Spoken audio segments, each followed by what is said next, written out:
You're listening to the Normal Network, where the time is 4:20, 24/7, 365.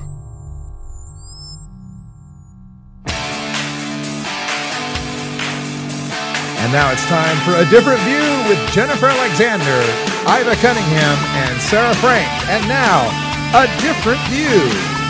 Hey, everybody. Welcome back to Monday night. You're listening to A Different View. We've got a great show for you tonight. I'm here in the studio with Sarah Frank from Moms for Marijuana and Jennifer Alexander, one of my favorite activists. And I'm Iva Cunningham, and of course you've heard Russ over there. We've got some exciting guests tonight. I hope you'll tune in. I hope you'll call in. We'll be taking some calls later today. The number is 971-533-7111. Tonight's guests are Roger Goodman. He's running for Congress in Washington State. Lots to talk about there. Lots going on in Washington that we should all be discussing openly. And then Heather Donahue, and if you remember the Blair Witch Project, she went from Blair Witch Project to ganja activist, and I'm really excited to hear about what she's done and what brought her to this place. But we'll talk a little bit about her book, and then finally we have another guest that we've talked about from time to time, and I think it's especially pertinent to talk about this individual. This is someone I brought up who I consider is a victim of the drug war, and we'll get a little bit personal about that one. That's Jane Doe, and we'll be back in just a little bit talking to you some more about the happenings in the cannabis community. Welcome to A Different View. You get me too high. I overanalyze. If you've ever been too high, then you can sympathize. You get me too high. And I start to fly if I said some silly thing, and that's the reason why. Shiva, my sativa, you get me too high. Get me too high. Hey Shiva, got a fever, you get me too high. You get me too high. Funny how the sky and each cloud and every moment seem to drift right by. You get me too high. I've never been this shy, but I swear I love you, baby, till the day I die. Shiva, my sativa, you get me too high. Get me too high. Hey Shiva, got a fever. Get me too high.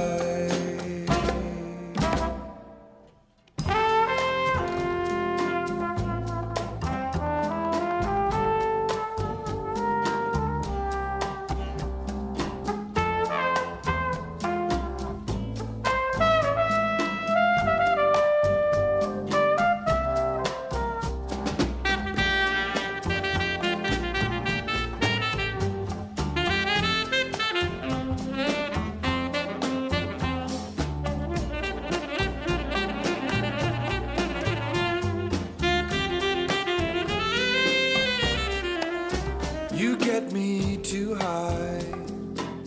I overanalyze. If you've ever been too high, then you can sympathize. You get me too high.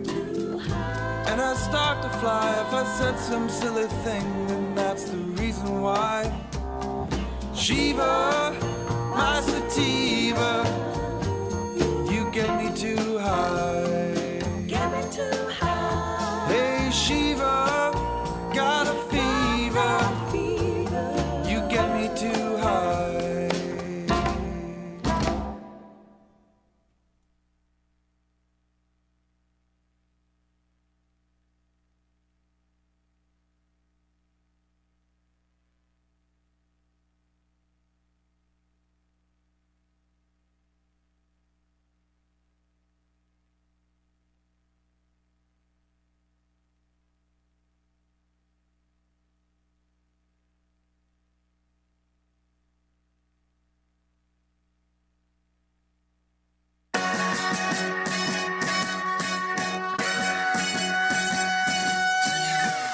Everybody listen to me, this is how I get into it. If you don't know how I do it, now you do.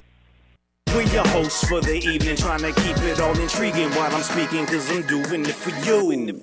So take a shower, wake and bake if you must, then walk it out back to your spot, cause we regrouping at dusk. Yups, I heard across the bunch, now we getting awfully crunk, and two you haters popping junk, you fake Donalds can all get trumped.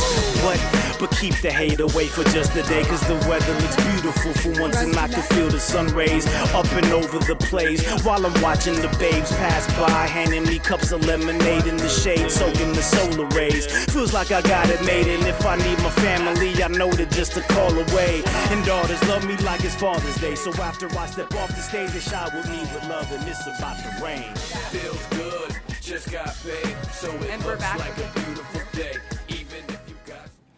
And we're back with a different view. This is Sarah Frank. Can you hear me? Keep going. This is Sarah Frank with Iva Cunningham and Jennifer Alexander. And we have Roger Goodman on the line. He's a representative from Washington State, the 45th Legislative District. Roger, are you there? I'm here. Good evening. Good evening. Thank you for coming on our show. Sure. Now, we have it down that you are pro-cannabis and that you're building a platform on being pro-cannabis. Can you tell us a little bit about that? Yeah, well, I used to be here in Washington State the director of the Sentencing Commission back in the 1990s. And I always knew the war on drugs was a tragic failure, but looking at criminal sentencing here, I saw really firsthand how we were just needlessly locking up people using certain drugs, and meanwhile letting child molesters and robbers and assaulters go. And so everything was upside down. So I worked for a decade with the local bar association to influence the legislature to stop locking people up so much. And part of that, of course, is cannabis reform. But meanwhile, a seat opened up in the state legislature.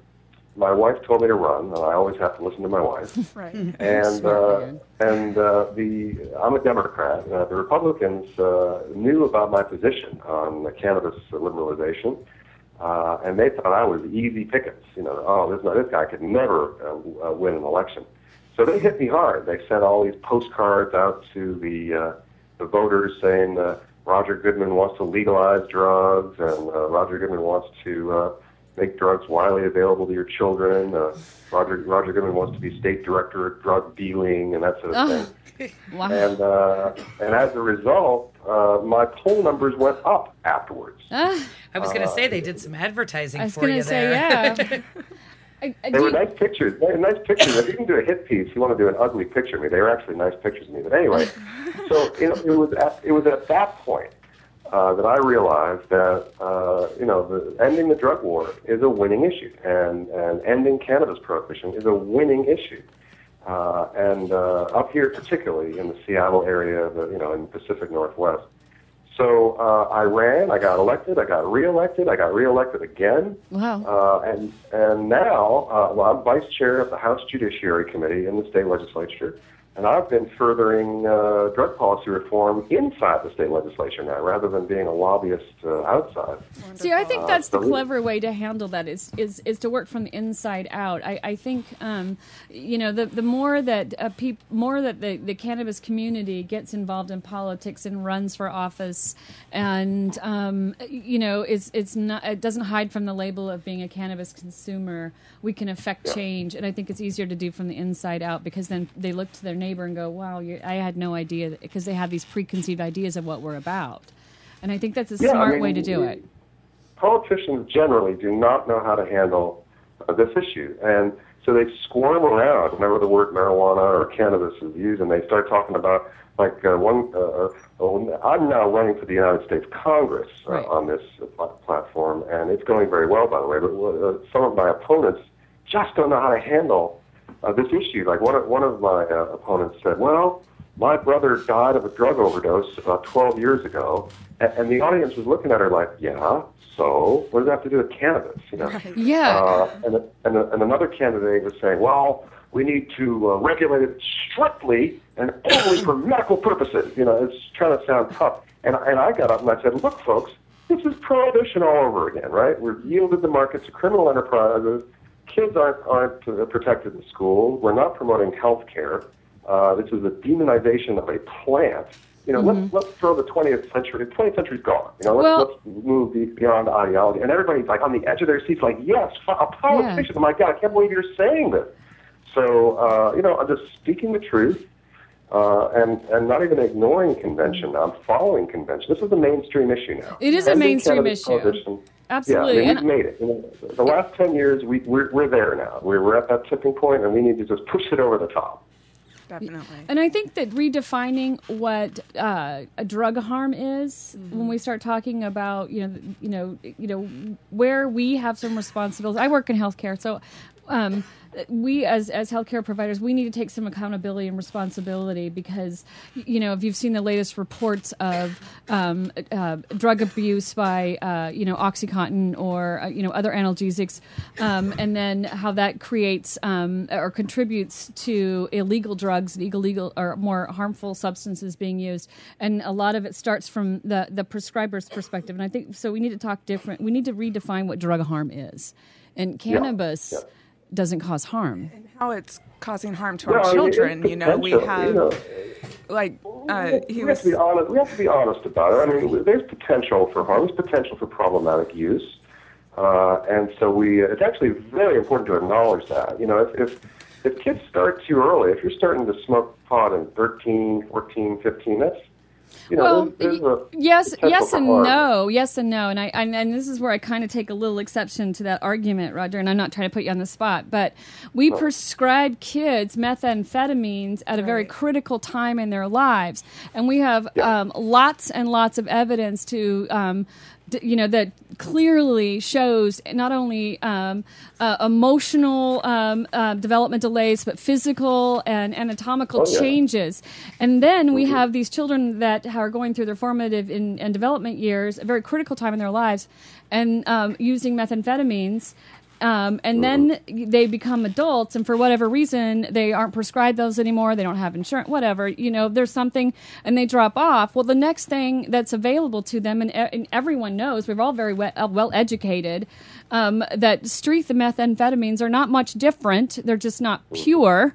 And so to feel normal for that child, that is what they're reaching for. So that's what I mean when we need to redefine what drug harm is. And if we're, I agree with you that, yes, there are people, we all think of an example, but, I don't think that we should, Well, I think another part of the drug harm, is how it's going to affect our children. And that's, like Roger was saying, when he first started running, that's how they attacked him. And that's what we need to talk about. Right. We need to talk about how this is affecting our children. And right now, because it's not in a regulated market, it's easier to get on the streets. Right. And that's the harm that's being done. Right. And that's what I mean. That was one of my responses. So when they said Roger Goodman goes to the schoolyard to sell drugs to kids, in a public forum, I said, you know what? I don't go to the schoolyard to sell drugs to kids. I go to the schoolyard to get drugs from kids, because that's where you get it these days. And everybody would look at me like, oh my God. And they realized I was kind of joking, but I was actually saying, sixth graders are selling pot to each other. Ask any kid from, I would even say, like 5th or 6th grade, on up, and they'll be able to, tell you exactly who sells the drugs in their kids or in their neighborhood. They know. I grew up in suburbia, in Idaho, and I could go to a friend on every single street in the surrounding blocks, in the surrounding mile, and find somebody who could give me a bag of weed. Well, and that was 10 years ago. It's a lot more now. And I think the bigger issue is it's not that the drug that we're talking about, because we can address that as a healthcare issue, but we're talking about prohibition and the harm that it does to our kids. Because that drug dealer, even if the kid initially goes to get cannabis, that drug dealer isn't checking ID, isn't checking quality, doesn't care if the product is safe, but also has other products. Yeah, he'll be out of cannabis at some point, and then he'll be like, well, your friends are going to like this too, and it'll make you a bit more money. Right. That's right. The gateway is not the drug. The gateway is the illegal market. Exactly. And so once you're in the illegal market, they've got a whole variety of products they want to sell you. And so anyway, what I'm doing now, running for Congress. I mean, we're talking about this big time now. Yes. I've done about all I can in Washington State, It's now lowest law enforcement priority at a number of cities in Washington State. We have a legalization bill in the state legislature here. We have an initiative to end prohibition that's coming to the voters. So we're making a lot of progress up here. And so it's time for me to go to the other Washington and try to enter the sort of Neanderthal world. Although I used to be a staffer on Capitol Hill in D.C., so I kind of know how to navigate around that place. And it's time to change the federal law. It's time to get the federal government off the state's backs and allow the states to regulate cannabis and, frankly, all the other prohibited drugs, according to health, welfare, and safety. Let's do it rationally. Like I said, let's get rid of the 20th century. That was a bad experiment. It only caused more harm. So I'm really excited. I'm literally going all the way to Capitol Hill, and finally, it's like a dam about to let go. This isn't going to be. We're not going to have to wait too much longer. Definitely. And we so definitely wish you luck, and thank you so much for coming on the show tonight. It's my pleasure. Can you let us know? If anybody's curious, you can go to goodmanforcongress.com. Yes, yes. Goodmanforcongress.com and check out my campaign and my positions on drug policy. And I do have to say that I'm not just running on cannabis. I'm running on a wide range of issues that are important to us, higher education and saving the planet. And we're definitely not single-issue voters, so we recommend checking that out, too. And support, get out there and get educated people and support those candidates that support your issues. Ask the hard questions. And thank you for sticking your neck out and being willing to fight the good fight, but at least bring this to the table to have a good discussion. We'll be right back. Cool. Thank you so much, Roger. Sure.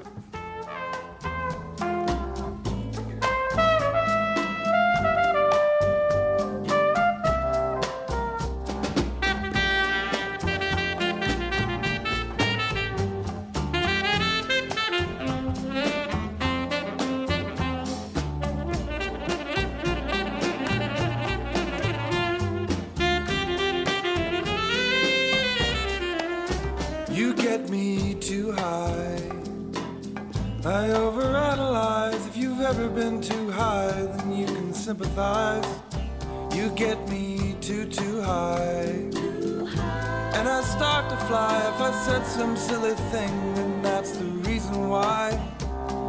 Shiva, my sativa, you get me too high. Get me too high. Hey Shiva, got a fever. You get me too high.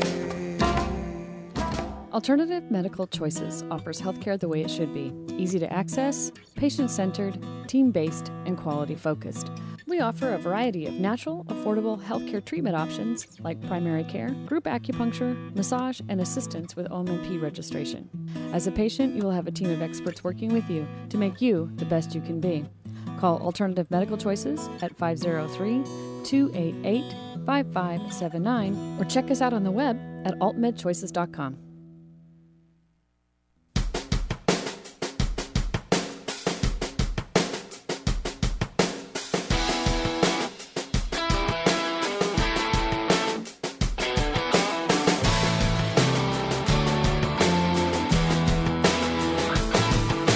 One toe over the line, sweet Jesus. One toe over the line. Sitting downtown in a railway station. One toe over the line. Waiting for the train to go home, sweet Mary. Hoping that the train is on time. Sitting downtown in a railway station. One toe over the line. Who do you love? I hope it's me.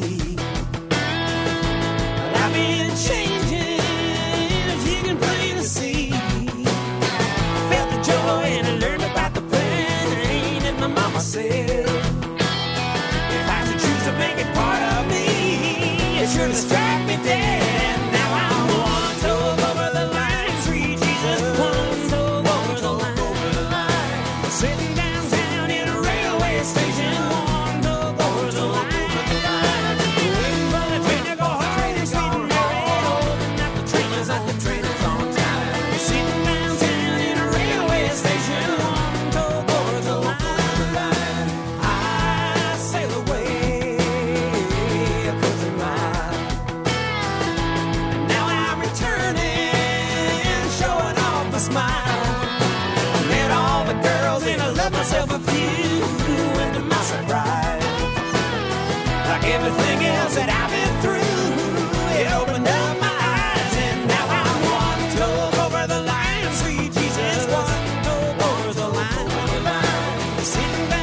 back with A Different View.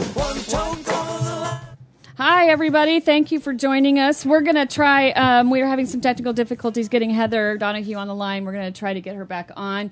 Tonight we have a special guest. We're going to call her Jane Doe because we want to, provide a little bit of protection for her identity.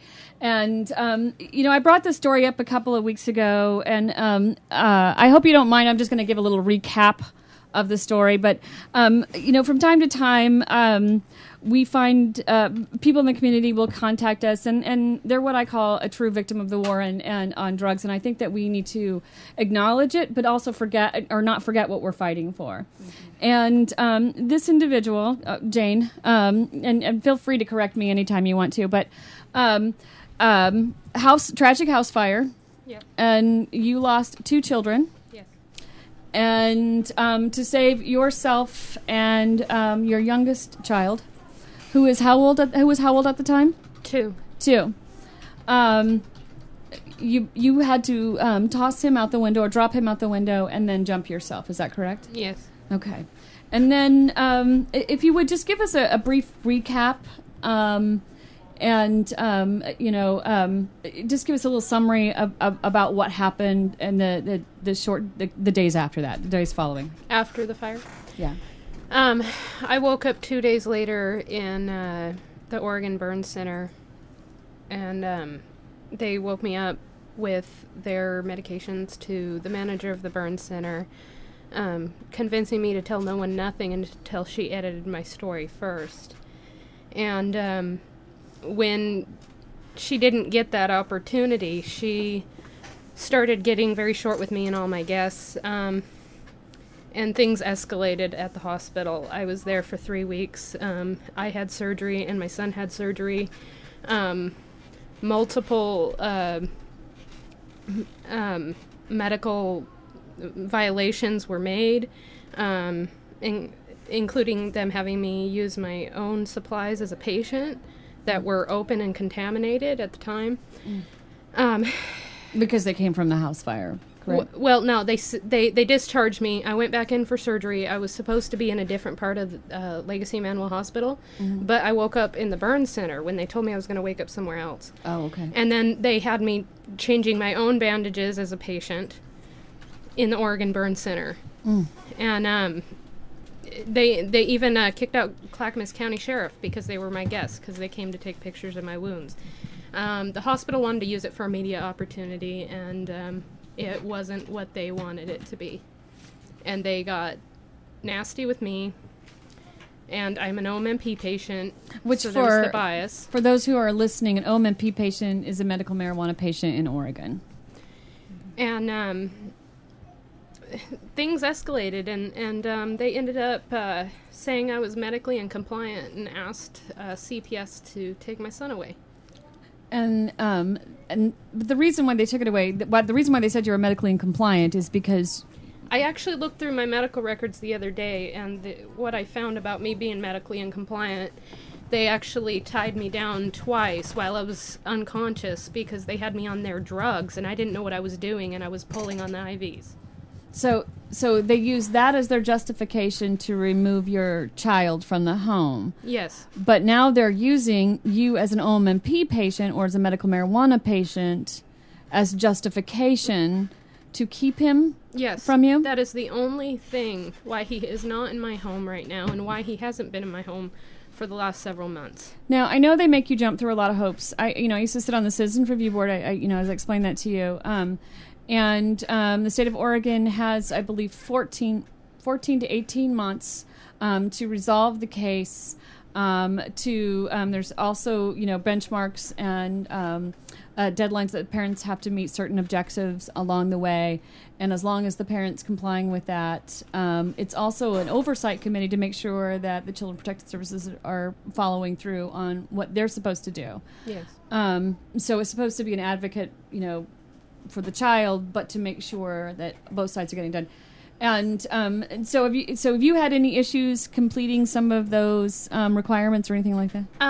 I went and completed everything that they could possibly require before they required anything. Okay. And I have certificates from the places and everything, and it keeps coming up in the meetings like those issues have not been addressed. Okay. Even though it's been completed.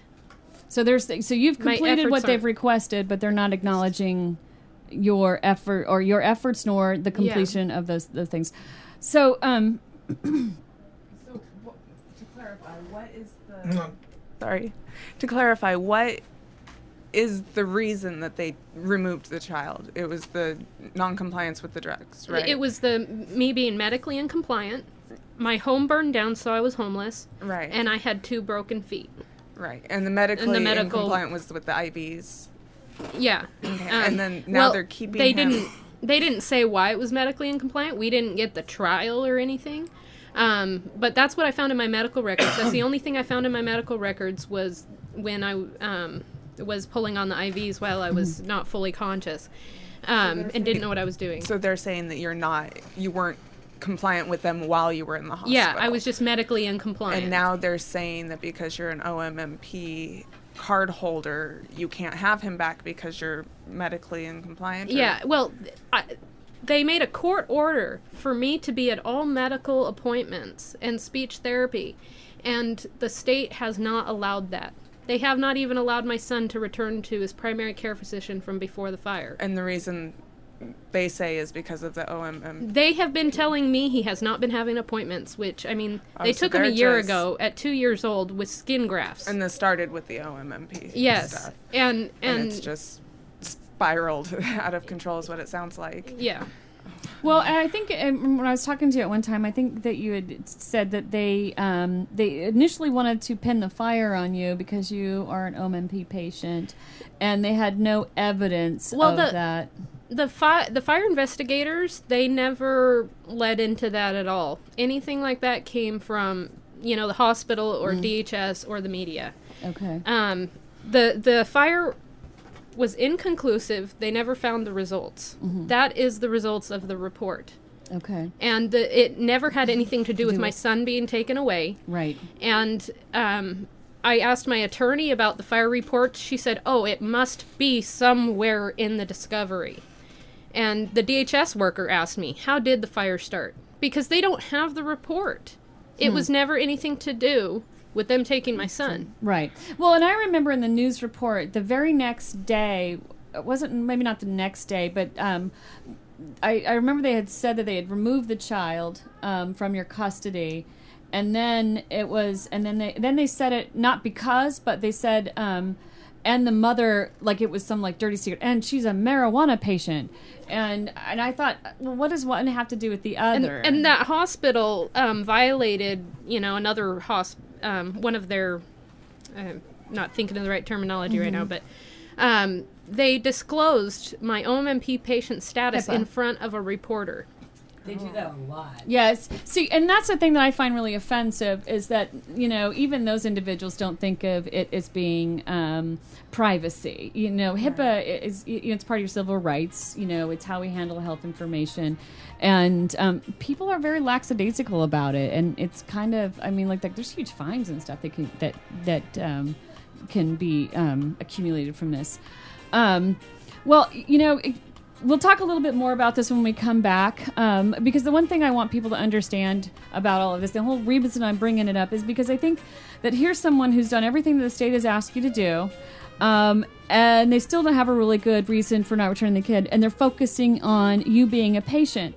And we talk about, patient, being protected or being legal, and here's someone where the medical marijuana laws don't protect you, and they should. If there was, if there was any reason to protect somebody, this would be it. Especially when it's a privacy issue like that. Right. If it was something that should not have been said in front of somebody and is now affecting her receiving her child back, and it has absolutely nothing to do with why they took the child in the first place. Right. It shouldn't even be in the courtroom. It shouldn't even be mentioned at all. They are trying to equate my personality to me being an OMP patient. Like I am quiet because I'm an OMP patient, when anyone who knows me would argue different.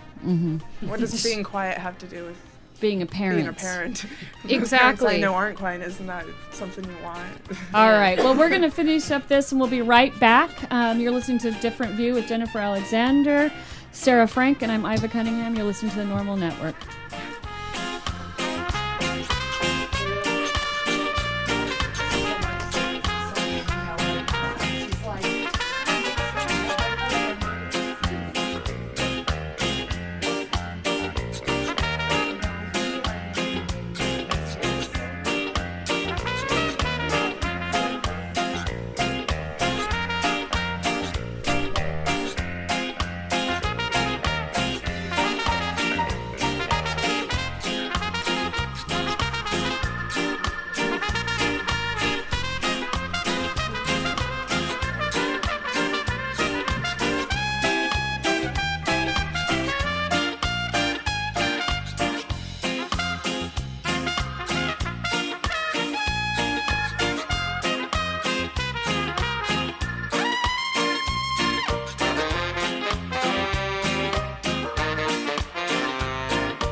Almost busted in Laredo, but for reasons that I'd rather not disclose.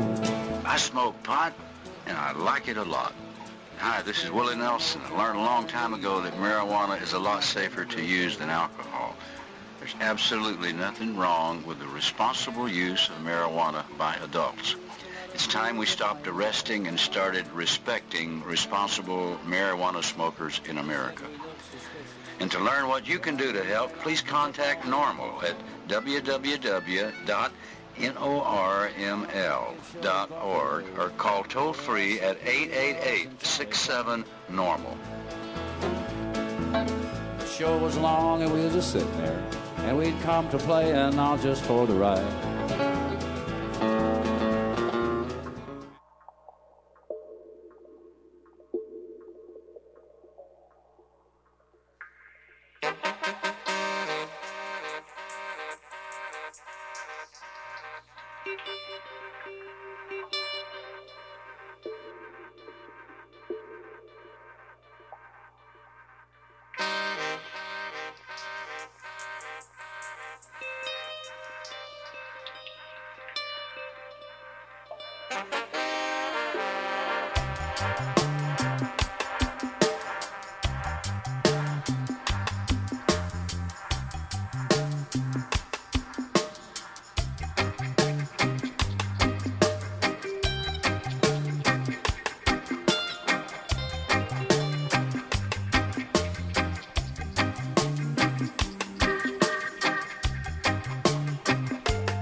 And we're back with A Different View.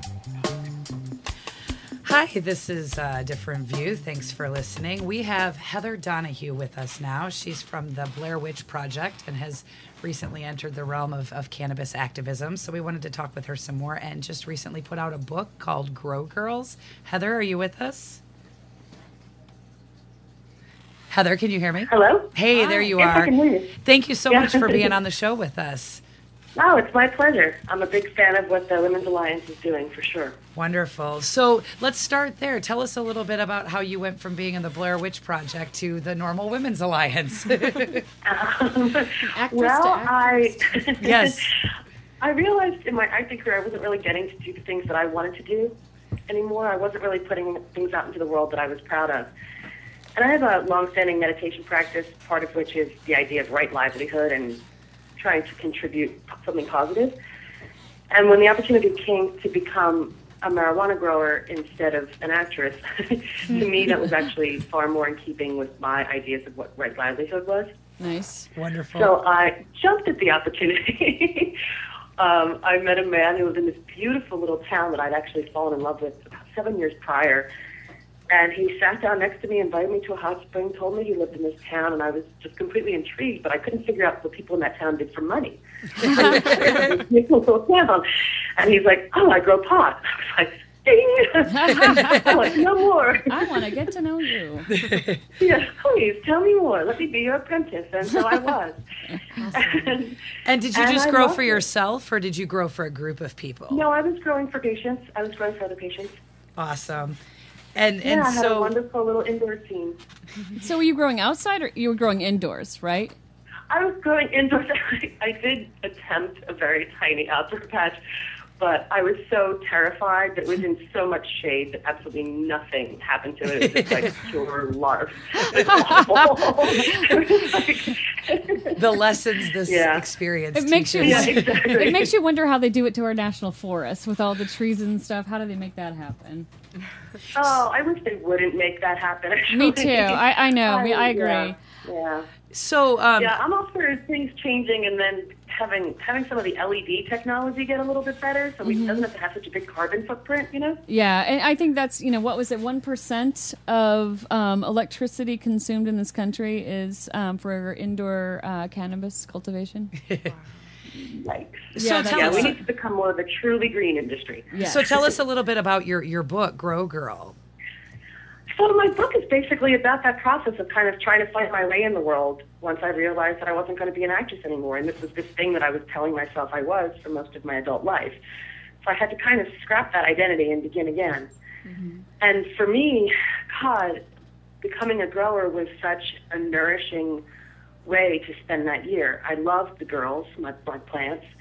I felt like I learned so much from them, just their cycle of really loving this thing and nurturing the hell out of it, and then cutting it down and letting it go, and going through this process round after round. It really hammered home lessons for me that were more intellectual before, because I loved my girls, and it was always a little hard to cut down and let go, but yes, I knew it was putting something good back out into the world, and they had another mission after the room, so they had a job to do, so I had to let them go do that job. So had you always been a cannabis consumer before you had gotten, while you were acting or before you were acting? I mean, have you always had cannabis in your life? I mean, a very light one.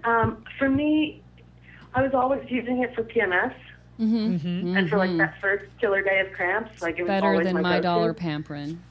Oh, for sure, and just lovely. Just bringing a little joy to that day. Exactly. Which otherwise is sort of cranky and miserable. No kidding. So, but really, my respect for the plant and my admiration and my commitment to it certainly came from being a grower. Yeah, definitely. Now, you say you were using for medical reasons. Did you know that you were using for medical reasons? Or were you just using it that time of the month to feel better and didn't know why? Just to help with the cramps. I knew it was useful for PMS, and so I figured why not. And then I was also, I love it before a hot bath. It's like my cheap tropical vacation. Yeah. It's better than a bottle of wine. Yep. It's for sure. So what exactly do you do with the Normal Women's Alliance? How are you involved with them? Well, I've actually just gotten acquainted with those ladies, and I'm really looking forward to working with them more, because I find myself in this very strange and unique position. Like, for example, I'm going to be on The View on Thursday. Oh, wow. Wonderful. Well, this is and a I think different it's view. really, I don't think they often. Yeah, exactly. That's great. Well, that's kind of interesting, because that is very mainstream in the living room of a lot of households, and it's a show that's very popular. Obviously, for women. I find it interesting. Did you, a lot of women who are raising children, have careers and that sort of thing, that wouldn't necessarily talk about their cannabis use. Did you find that a bit of a challenge to kind of fit in both of those livelihoods, those of us that were open and okay with being cannabis consumers, and those that you knew were cannabis consumers but not quite ready to embrace the whole package? They are part of who inspires me. I want those ladies to, be okay with it, have it be, have the consciousness that it is safer than alcohol, and if you want to go home and smoke a bit instead of your glass of Chardonnay, that shouldn't be a problem. No, and I think a lot of women feel that way, but I think, you know, when you hear cases like the one we talked about a little bit earlier, I don't know if you had the opportunity to hear it, but we hear about those kinds of things where women are losing their children or people are losing their homes or they're getting busted and those kinds of things. And so the risk is, you know, I've got to take care of my family and I've got, you know, all these issues. I still want to be a cannabis consumer, but I'm not sure I want all that comes with it. Right, but if I can go on The View and be talking about this openly. Right. Then maybe you can, because, I mean, look, the whole reason that we have prohibition is for bad PR. Right, yes. You know, yes, exactly. 1930s PR that's we're still feeling the effects of. So what we need is now a new PR, and women are going to be really the ones who have the power to change that, because right now it's women who are the holdouts. Right. I think that's because awesome. Of wanting to protect themselves, you know? Right. Because they have more to lose, because they have a self-preservation instinct, because they want to do the right thing. Right. I think that's awesome that you're going on The View, because I've noticed, I believe that women are really important in this movement, just like with alcohol prohibition, you know, kind of just making that shift to normalizing it for the family experience. You know, it's not just young guys that are single running around smoking marijuana, that it's a perfectly normal thing and an adult thing. And I think that for so long we haven't been in the mainstream, and clearly just bringing the women into it has thrown it even more mainstream. It's easy for people to blow off, you know, the average man who's talking about marijuana. They're like, oh, he's just a stoner. Right. But when they're looking at somebody who's had a successful career, a mom, an average, you know what I mean, on The View. Right. Well, you know, and Whoopi Goldberg is, I wouldn't call her an outspoken advocate. I think she's outspoken about her use, though. Right. I think she's very confident in her use and discussing it. And I think that's where we need to come as women. We need to, whether you're a consumer or not, but be able to talk about it and how it affects us personally. And I commend you for coming out and you know, talking to mainstream people and you know, being able to use those contexts, because it is, you know, it's difficult to get mainstream people to the table to have that conversation, just to have an open discussion about it. Well, how else are we ever going to get it off of Schedule 1? You know, and then how else are we going to really prove the medical efficacy? And that, do you know what I mean? It's, there's got to be this step-by-step process, and part of that is going to come from just a change in public opinion. So, Heather, we're going to be wrapping this up, but really quick, if you could tell us, where can people buy your book, and exactly when again will you be on The View? People are interested in watching that episode. I'm going to be on The View on Thursday, January 12th, this Thursday. And the book is Grow Girl, and it's available wherever books are sold. You can come visit me on my website at heatherdonahue.com or find me on Facebook and Twitter. Thank you very much. And thank you so much for being here. Yes. Thank you. Thank you, Heather. Thank you so much for having me. I really appreciate it. You're welcome. And, you know, girl power. Yeah, come back. Amen to that. Come back soon and let us know how that book's selling. Yes, definitely. I sure will. All right. All right. Thank you. Thank you. You're listening to A Different View, and we will be right back.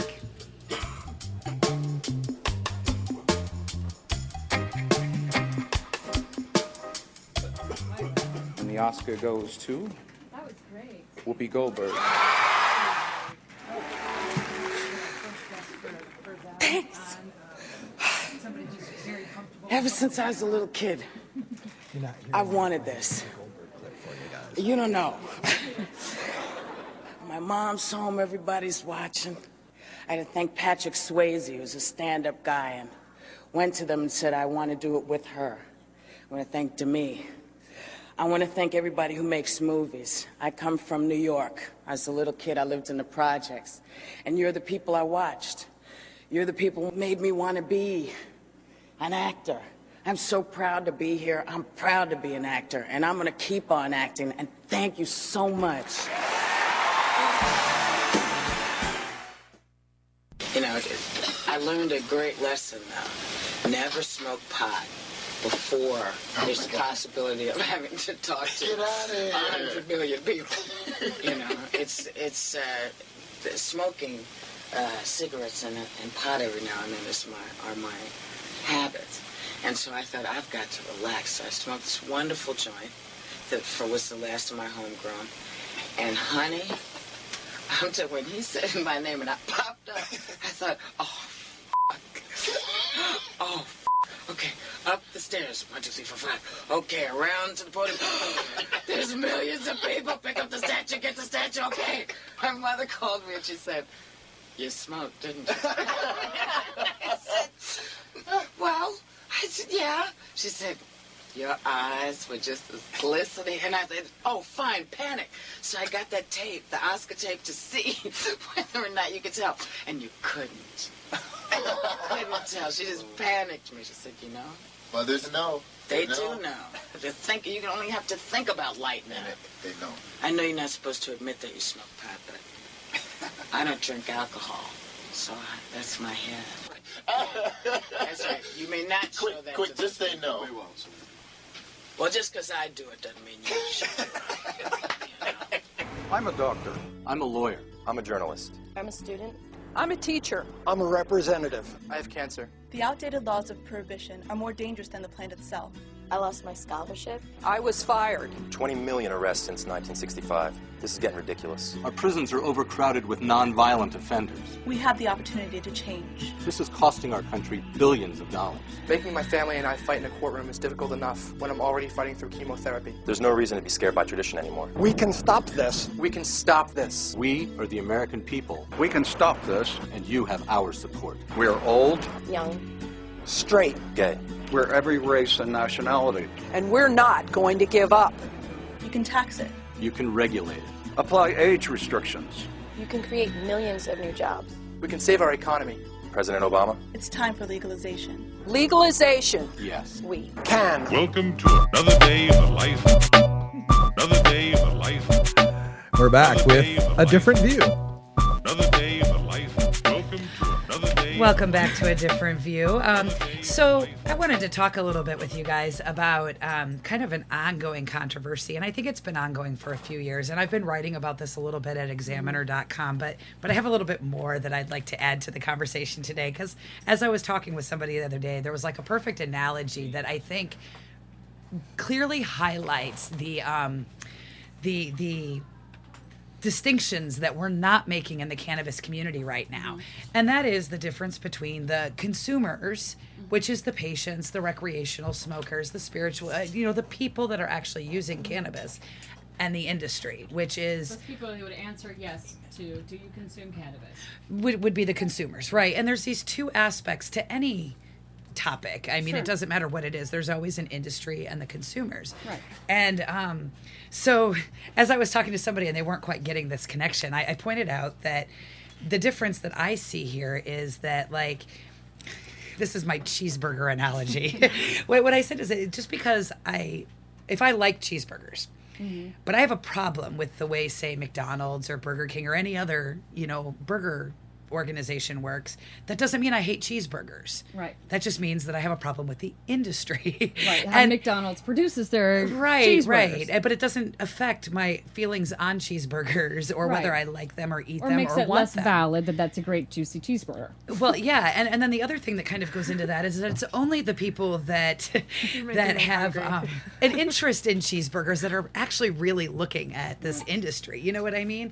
So I think that there's the inevitability that in our movement we need to start to make that distinction, and not in a Hostile, divisive bad kind of way, yeah. but only just an honest recognition that there are different interests. And while we're all fighting to end prohibition, which is what my article is about, is that common cause, we don't all share the same perspective in why we want it ended, how we want it ended, the ideal circumstances that we want it ended. So we have to realize that we have these different perspectives. Just like in any other industry, the industry itself might be arguing for less regulation, whereas the consumers may be arguing for more regulation for their protection. Well, I think And there's a gonna be that. majority of people who want regulation. I think for me, the image is not that, or that the problem is not that the patient is less valid. It is the image that we have we have projected to the community. It really does come down to the image that we have provided for those people who are uncomfortable with cannabis in the first place. But when you say a majority want regulation, are you talking about a majority of the cannabis community, Yes, or I'm sorry, a majority yes. of the population at No. large? No, the 50% majority of of the population at large wants it, so that is a majority. Right. So well, you're right. But what about if you were talking about I'm the just smaller talking about group? the smaller group. I'm talking about the people who are, currently involved, and I don't think it's everyone that wants legalization or regulation. I think and I think people define that differently. What is legalization versus regulation? A lot of us want regulation for protection purposes, which is what we have in our medical marijuana programs. It doesn't go far enough, in my view.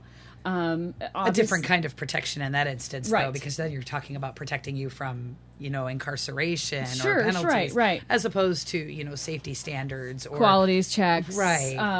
Identity checks, things like that. I think we, as a community, we really do need to do a better job of projecting the image that we are legitimate and that we want to follow state laws, but they need to give us some.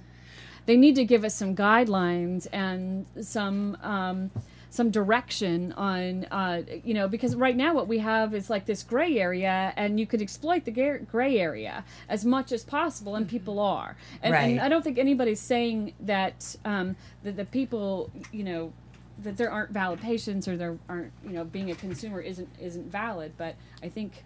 I think most of us realize that it's irrelevant. Right. It's irrelevant. Why? It doesn't I don't matter care. if somebody is just trying to get high. It doesn't matter I don't if they need it because they are dying of Right. cancer. They should have the right to have it. I think Right. the point is that we're trying to find a common ground. Right. And whether it's for legalization, fully regulation, decriminalization, industrial, medical, spiritual, whatever it is, we're all agreeing that these laws need to be changed. Right.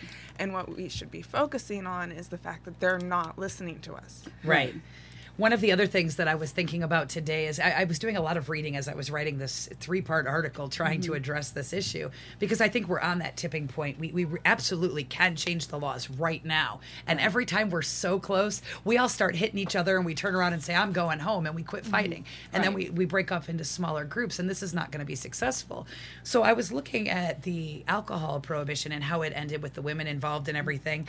And it was interesting to me to see the guys with the I want beer signs pretty much standing side by side with the women's Christian temperance movement, who had fought to ban alcohol in the first place. So clearly Right. they weren't I want beer. Right. They were concerned about the safety of their children, the safety of society, the integrity, the morality, all of these issues. But they stood side by side with people, I want my beer. Right. And they didn't argue with each other about Well, it. and They that's- said end prohibition. That's just it. The fight here isn't whether you're medical or personal or I really, like you said, I don't care. Or if you just want to be a hemp farmer. The problem is prohibition, and the laws that are set up they harm our society and clearly have contributed to thousands of people going to jail and livelihoods. When I first And lives started being learning lost. about the cannabis community and everything going on, I was very, very confused to see people butting heads, because when we first started, we just grabbed onto each other. We needed each other Right, for right. support and to be louder about it and to have more bodies down at our rallies. And so it was very confusing. And like with Moms for Marijuana, we have everybody, no matter what your reason. We have grandmas there who don't smoke and, aren't there for legalization, but they are there for keeping their grandchild out of jail. Right. And there are people there for medical, and they want, the right to use medically, but they also want to keep their children out of jail. And we're finding that common ground, and that common ground seems to be education, raising awareness and making it normal in our society. Right. And discussion, because we're wanting to talk about this, the websites, the town halls, the YouTube things with Obama. Everybody wants to talk about this, and they're ignoring us. When parents who just sent their kids off to school and they tried marijuana and the kid gets in trouble and then they lose all their student loans, or they're kicked out of school. I think that's when a lot of parents go, whoa, wait a minute, all he did was smoke a little reefer. What's the problem? Right. I think that's when, certain groups start to wake rehab. up. And, we had a guest on a few weeks back who, again, didn't care one way or the other, wasn't a big issue until they came into her house. And that's when you care, is when it started to affect you. But my thing is, like, it may not have affected you yet. But it could. Or you're not consciously aware of it, but it certainly is affecting you. Yes. And I think that the thing that it amazed me the most when I got involved in the cannabis community was how diverse we really are. I mean, there are so many different people, ages, backgrounds, political interests, everything. It's like we don't necessarily all agree on much of anything, but we're agreeing except that this. And it's wrong. that strength in all of the diverse groups coming together that will ensure that we reach that tipping point. So I think that we kind of have to embrace those differences and not expect everybody to be focused on our key points. Right, and I think, it's back down to the basics of it. What is it that we're all fighting for? And that's to end prohibition, period. Exactly. And I did want to give a little bit of information. If any of our listeners wanted to speak up on behalf of our Jane Doe guest that we had here today, I think that if you put Jane Doe who lost her children due to marijuana, they would know exactly who you were talking about. We have a phone number for David Smith at the Citizen Review Board, which is 503-731-4356. And we also have a couple of email addresses for Dave Smith. You can reach him at dave.smith@ojd.state.or.us. And you can also call the Governor's Advocacy Office at 1-800-442-5238 and press option 1 and then ask for Nate. Or you can send them an email at dhs.info@state.or.us. Definitely speak up on this. Get the people in power to know that we are paying attention and we don't think this is right. Nobody should lose their kids over cannabis for any reason. And it's just atrocious that with having lost 2 of her children already, that they're keeping her remaining child from her. So we'll be right back after a short break. Thank you. Oh, I guess we're not going to take a short break. Nope. We're just going to wrap up. We started a little late. Sorry, guys. Well, the only other thing that I really had to say is that I think it's important that we rephrase who we are. So I'll just say this really quick while we've got a minute left.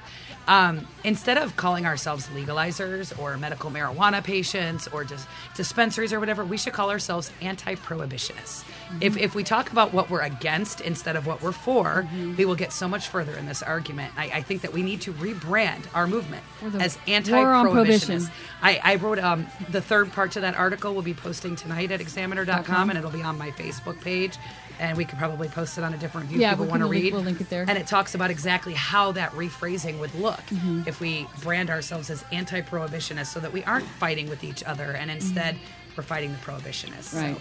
And have the legalizers and the regulators and the decriminalizers and the medical users and the hemp farmers. It's not about the cannabis plant or the hemp plant. It's about saying, let's end the BS. Let's stop putting people in jail for something that actually is beneficiary to our society. So next week we are going to have Dr. Larry with us as our Normal Women's Alliance guest. And you can watch us at 8 p.m. next Monday. You can check us out at A Different View on Facebook, ADV420 on Twitter, and our website is differentview.us. Thank you for being here.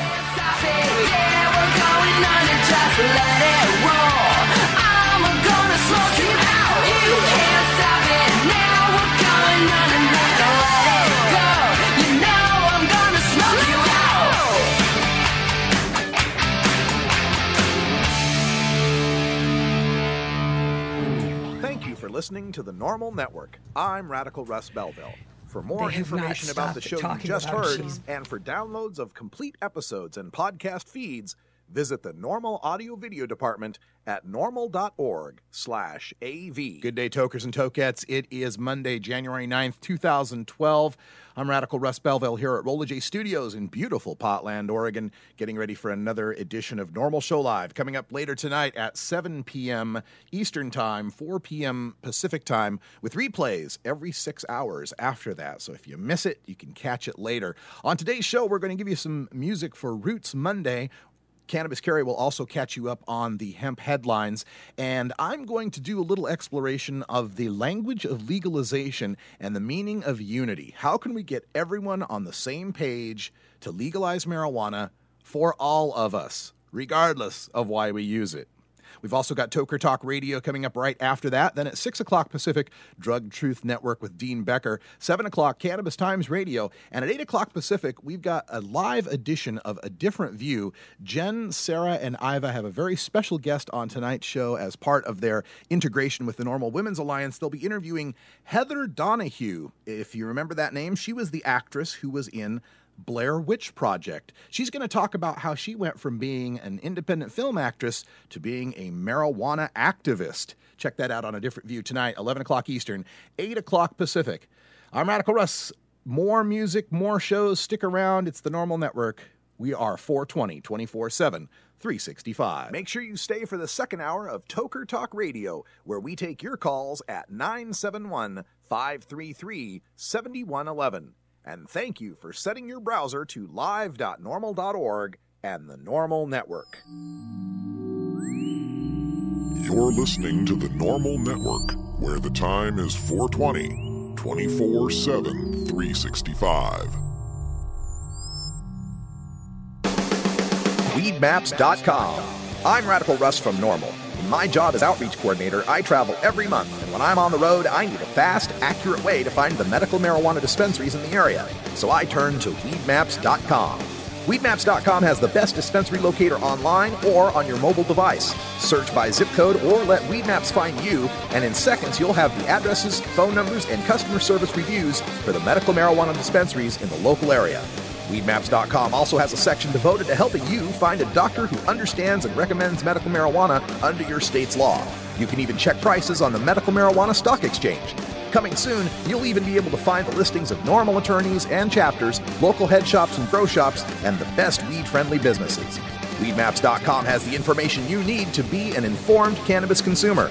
Visit Weedmaps.com today, a proud sponsor of the Normal Network. Inhaling deeply of the sacred smoke.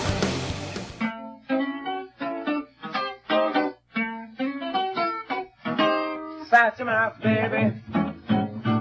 We can have a lot of fun, yes, a lot of fun, because you are the cutest one. Are you so sweet? Are you so neat? When you're walking down the street, everybody says, baby, baby, you're the cutest one.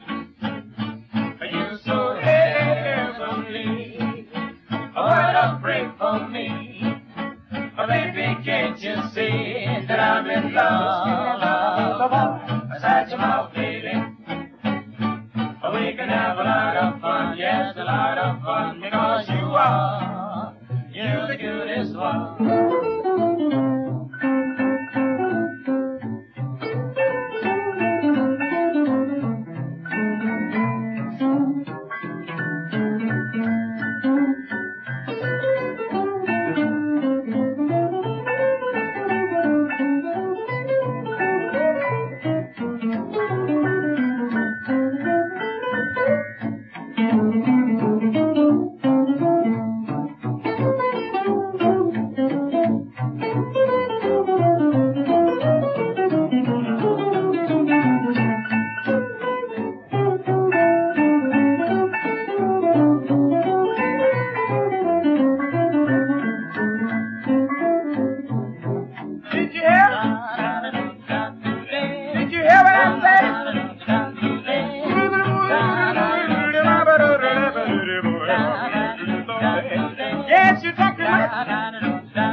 We can have a lot of fun, yes, a lot of fun, because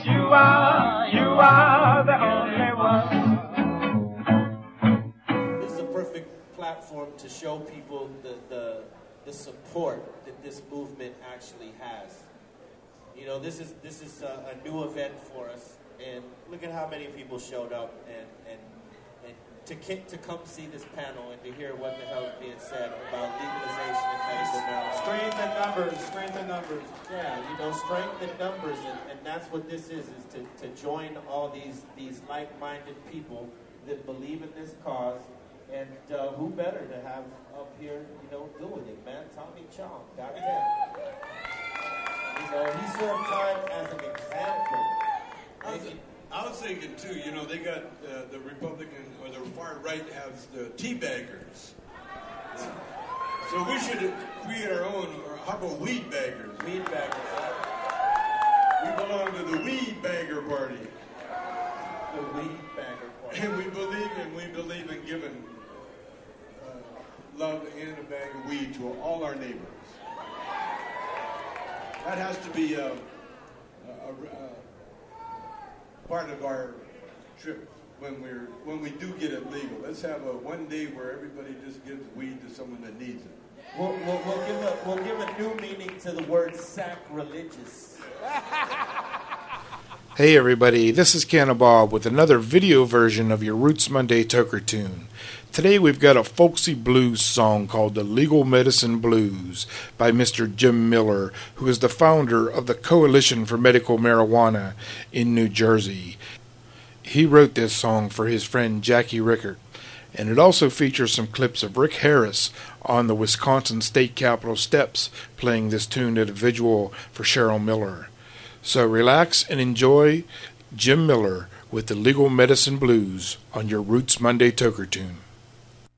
Song called Legal Medicine Blues, written for a friend of mine, Jackie Rickert, the same Jackie Rickert of the Jackie Rickert Medical Marijuana.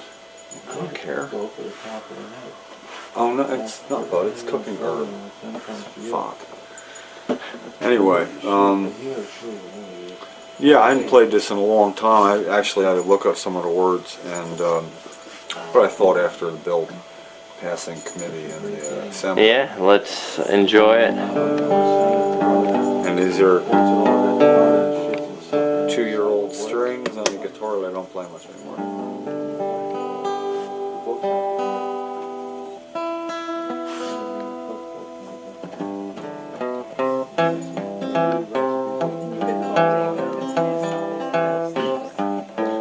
Take everything they give me. Take all the potions and pills. Maybe they work, maybe they don't. Sometimes I get to feeling ill. I got my own prescription. It gets me through the day with a nod. My doctor's name is Mercy. My pharmacist's name is God.